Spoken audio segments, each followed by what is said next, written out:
And on the good side naman, guys, for some of you, meron naman mga good karma kayo na dadating sa buhay nyo. For some of you guys, ito nararamdaman natin na may mga magagandang kontrata, magagandang transaksyon, mga deal. Mga kapisi, let's say for example, nag-apply ka ng trabaho, baka matanggap kayo sa trabaho, magkaroon kayo ng magandang job offer.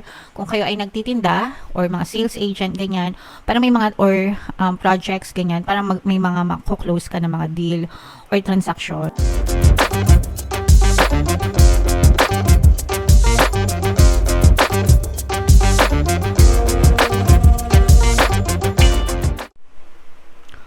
Hello guys, hello Libra, welcome back to Pinoy Pixie Tarot. Ang pamagatang episode natin for tonight is November 16 to 30 Kapalaran, mid-month Kapalaran para sa Libra, Sun, Moon, Rising, Sign, and Venus.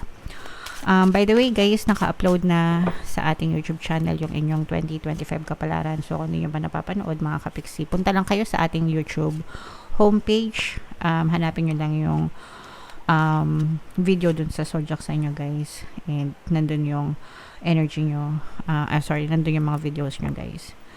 So Libra, ito yung ating, unahin natin itong deck na to, ito yung mga mensahe sa inyo ng inyong mga gabay. These are both negative and positive, yeah. So sa negative guys, unang-una ito yung babala, mga babala, no. With this guys energy mga kapiksi, parang sinasabi dito na mag-ingat kayo dun sa mga tao sa paligid nyo guys na nagdi-disguise, nagbabalat kayo. Mag-ingat kayo sa mga taong pinagkakatiwalaan nyo kasi baka may mga nagbabalat kayo sa paligid nyo. Yung mga nagbabalat kayo guys, yun yung mga doble cara, no, na pagkasama mo, pagkausap mo, pagkaharap ka, parang anghel, ang babait, ganyan. Pag nakatalikod ka, sinasaksak ka pala patalikod, binabackstab ka, sinisiraan ka, pwedeng meron silang hindi magandang intention sa inyo, pwedeng pagsamantalahan ka nila balang araw. So mag-ingat mga kapiksi sa mga taong na pinagkakatiwalaan nyo guys, okay? And ito naman, ito yung babala ng bagyo. So literal for some of you guys, pwedeng literal na madaanan kayo ng bagyo kasi nga 'di ba sunod-sunod yung bagyo sa atin ngayon sa Pilipinas guys, especially mga taga norte, medyo nakakarami na 'di ba, binabaha and nasasalanta talaga, for some talagang nabibiktima rin.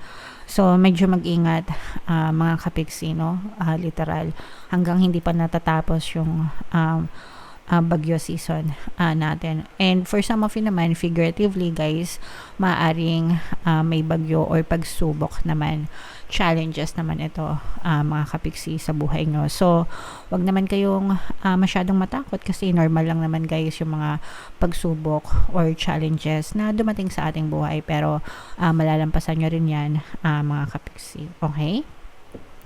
And ito guys, ito'y reminder, no, especially kung kayo ay nanlalambot, nanghihina,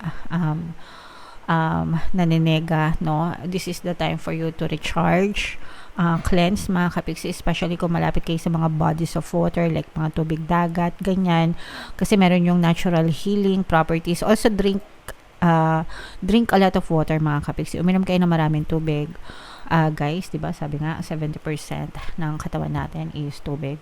So kailangan stay hydrated palagi. And yeah, mag-cleanse mga kapiksi para ma-recharge, maligo kayo sa mga tubig dagat kung malapit kayo, may pagkakataon para ma-cleanse and ma-recharge na rin. Kung wala namang pagkakataon, kapiksi malayo kami, walang dagat sa amin, pwede kayong maligo ng tubig na may asin. Dasalan nyo guys, the effect is the same kasi meron ding cleansing properties yung salt, no? So mabisang pang-cleanse din siya mga kapiksi. Alright? Okay, so comment down below Libra if feeling nyo naka-resonate kayo dyan sa mga messages na yan. So tingnan natin guys yung ganap sa inyo ngayong November 16 to 30. Shuffle natin to mga kapiksi. Habang sinashuffle ko to, panoorin nyo muna yung video natin regarding sa ating paano mag-manifest ng abundance video course. Kapiksi, sawa ka na ba sa mga struggles at hirap sa buhay mo? Masipag ka ba at masikap sa buhay ngunit hindi ka pa rin umaasenso? Ilang beses ka na bang nag-attempt mag-negosyo at mag-invest pero palagi ka pa rin nalulugi? Sa pagkakataon na ito ay maaaring may subconscious beliefs ka na nagiging balakid sa iyong pag-unlad at pagyaman. Introducing, paano mag-manifest ng abundance video course. Dito ay matututunan mong ma-overcome ang mga balakid mo para tuluyan ka ng umunlad, umasenso, sumagana, maging matagumpay, successful at maswerte sa iyong kabuhayan, pera, trabaho, negosyo, salapi at kaperahan ng bonggang-bongga. Dali, mag-send na ng email sa pinoypixitaro@gmail.com at simulan na ang iyong pagyaman ngayon. Alright, so sa lahat ng gusto mag-avail ng course guys, meron tayong promo ngayong November. Magbibigay tayo ng 500 pesos na discount until November 30, kaya mag-avail na kayo. And meron din tayong bagong course guys, paano mawala ang third party at magkaroon ng harmonious na relationship para mawala yung mga kabit ng mga jowa nyo guys. 20% discount naman yan until November 30, kaya mag-avail na kayo mga kapiksi. Okay. So, Libra guys, kayo ay na-represent ng Queen of Swords sa ating spread. Meron din ditong presence ng water sign, Cancer, Pisces, Scorpio. For some of you, maaring may water element kayo sa inyong natal chart or you may be dealing with a water sign. So, ito guys, yung sinasabi natin kanina na storm, bagyo, pagsubok, mga kapiksi. So, may mga challenges and pagsisikap or paghihirap na ma-experience kayo guys. This is more on relationship mga kapiksi, no? Nararamdaman natin na yung problema nyo is more on sa relationship nyo guys. Kung kayo ay merong partner o specific person, karelasyon, ganyan, sa pag-ibig, romantic love, parang for some of you maaari nagkakaroon ng problema yung relationship nyo guys. Parang maraming parang patong-patong na problema, pwedeng love problems, tapos pumapatong din yung financial problems, ganyan, nakaka-apekto dun sa relationship nyo mga kapiksi. And for some of you guys, parang meron din kayong madidiscover, no? Parang meron kayong malalaman. Eto nga guys, no? Kaya nga meron ditong disguise na energy. Kasi parang for some of you guys, maaaring ma-reveal sa inyo yung true personality or yung totoong pagkatao nitong person nyo guys, no?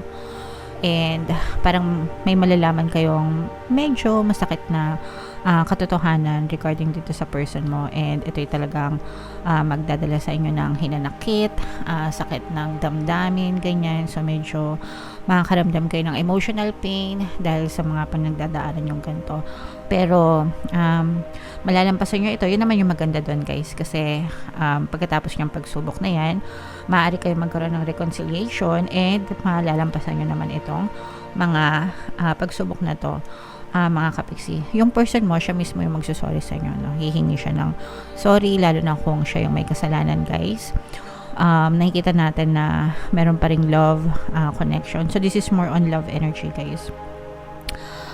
Para maayos yung relasyon nyo, maitatawid nyo yan mga kapiksi. Okay, maitatawid nyo rin yan, and magsusorry yung person mo, and magkakaroon din kayo ng harmonious na relationship guys. For some of you guys, pwedeng nakakarma din yung person mo, kaya siya hihingi ng tawad sa inyo. Kasi sometimes no, parang ganon, nagsusorry lang sila kapag kinakarma na sila, and okay lang naman yun as long as nagsorry sila mga kapiksi. Okay, and on the good side naman guys, for some of you, meron naman mga good karma kayo na dadating sa buhay nyo. For some of you guys, eto nararamdaman natin na may mga magagandang kontrata, magagandang transaksyon, mga deal mga kapiksi. Let's say for example, nag-a-apply ka ng trabaho, baka matanggap kayo sa trabaho, magkaroon kayo ng magandang job offer. Kung kayo ay nagtitinda or mga sales agent, ganyan, para may mga or projects, ganyan, para may mga mako-close ka ng mga deal or transaction mga kapiksi, especially sa mga real estate, no? Doon sa mga kapiksi natin na nag-real estate properties, yan. So pwede may mga ma-close kayo ng mga deals transaction with your clients. Ayan, no? So maraming pera guys. I-mind nyo na yan, money secured, no? So parang masisecure nyo yung mga bonus nyo o yung mga tawag dito, commission. Lalo na guys kung kayo ay commission based, no? Para masisecure nyo yung commission mga kapiksi. So i-mind nyo na yan guys sa comment section.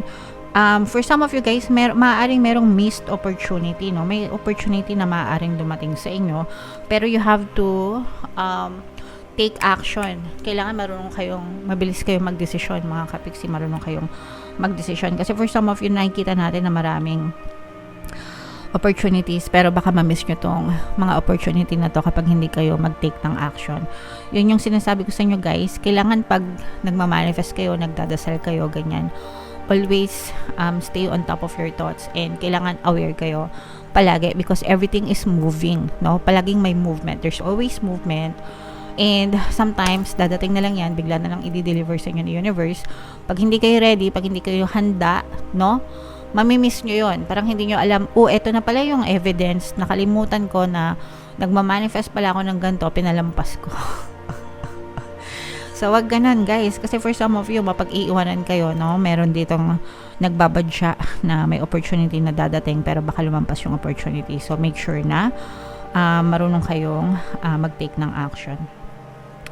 And nakita rin natin dito yung energy ng healing. So, itong healing na to guys, ito yung may kinalaman dito sa mga emotional pain na inyong may experience, no? Kagaya na nga nung na-mention ko kanina, na for some of you, dahil nagkakaroon ka ng emotional pain kasi yung mga may problema sa relationship, no? Relationship problems. Yung mga relationship problems naman guys, like I always tell you, normal yon, bahagi yon ng relasyon. So, walang relationship na perfect mga kapiksi. Pero, nakikita rin natin na para ma-resolve ito na maayos, kailangan magkaroon ng acceptance and forgiveness, no? Magpatawaran, magintindihan, di ba? Para maging mapayapaan lahat. Strong LDR energy, no? So, for some of you, baka long distance. Pero kahit hindi long distance, pwedeng mag-resonate. Pero malakas lang yung energy ng mga LDR, mga kapiksi. Alright? So, comment down below, Libra, if feeling nyo naka-resonate kayo dyan, sa mga readings na yan, mga kapiksi. Yung mga, ito guys, imain-main nyo na to, reconciliation, ito mga opportunities, no, imain-main nyo kasi baka ma-miss nyo, sayang naman, mga kapiksi. And ito ma-overcome, no, para ma-overcome nyo yung mga problema nyo. And ito nga, sabi ko, mga magagandang deals, mga magagandang transaction, guys, no. I-mind nyo na yan. Huwag nyo nang palampasin. Close deal, mga kapiksi. Alright? Okay, so comment down below, Libra, if feeling nyo naka-resonate kayo. And ito yung ating 2025 kapalaran, mga kapiksi. Panoorin nyo na. And ito naman yung ating success stories ng paano mag-manifest ng abundance video course. Click here to subscribe guys, and ito yung ating mga pampaswerte subliminals. Thank you for liking, sharing, and subscribing. See you again next time. I love you all mga kapiksi. Have a nice day. Bye-bye.